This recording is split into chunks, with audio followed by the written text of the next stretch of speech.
Did he have any fear for safety while he was in prison there? He was placed in the infirmary with about five other prisoners for orientation purposes. My sense is that because of his notoriety and the very poor conditions, according to the State Department and General Pop, that they did not want to subject him to that for reasons of safety. So he was in the infirmary, which let him get a few other types of amenities. For instance, there was a shower, although he describes it to me as basically the size of a small phone booth with a garden hose with one temperature of water, which he called it hose temperature. The towel could best be described as a 3 by 5 inch washcloth, more than a towel. So he basically said he could choose one extremity to wash before it became saturated. And as I kind of say in the story, his life switched from trying to like re-architect derivatives markets across the world to figuring out how to exist as a vegan in a Bahamian prison, which he claims, and I tend to believe him, he's probably the first vegan that they've ever had. So he was basically, his goal at that point was trying to get fresh fruit, peanut butter, stale bread, and just try to subsist. And his interaction, aside from just talking with the prisoners, his fellow inmates or roommates, if you want to call it, his daily meetings with his Bahamian lawyers. His parents came to the prison every day trying to meet with him.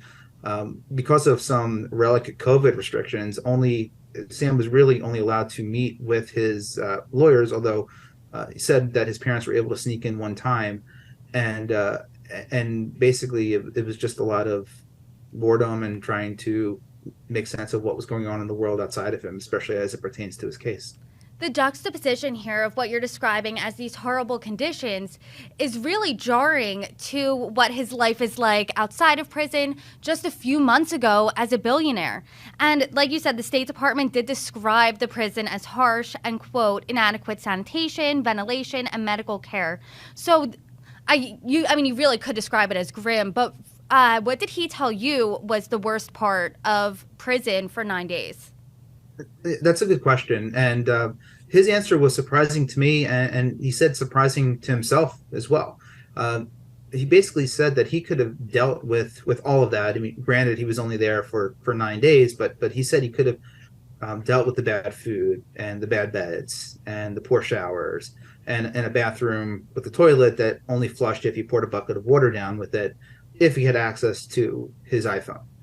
He basically said that the worst part of it was just the inability to get access to the internet, engage with the outside world, and it just was very, very confining. He said it basically is what was driving him insane.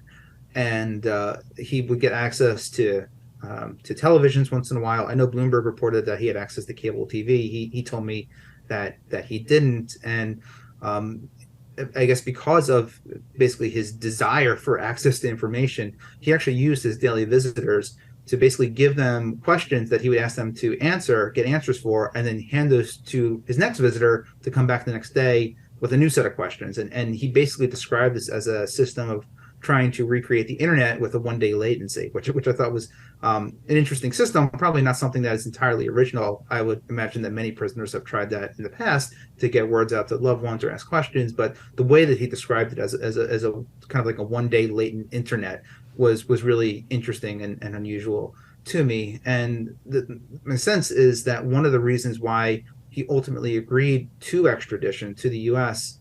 With bail is because although he was in the Bahamas, and the Bahamas have their own sets of laws and courts, uh, there is a pretty strong belief out there that the U.S. can certainly press its weight against a smaller island country like that. And there was a real fear that if he ended up getting extradited without bail and going to um,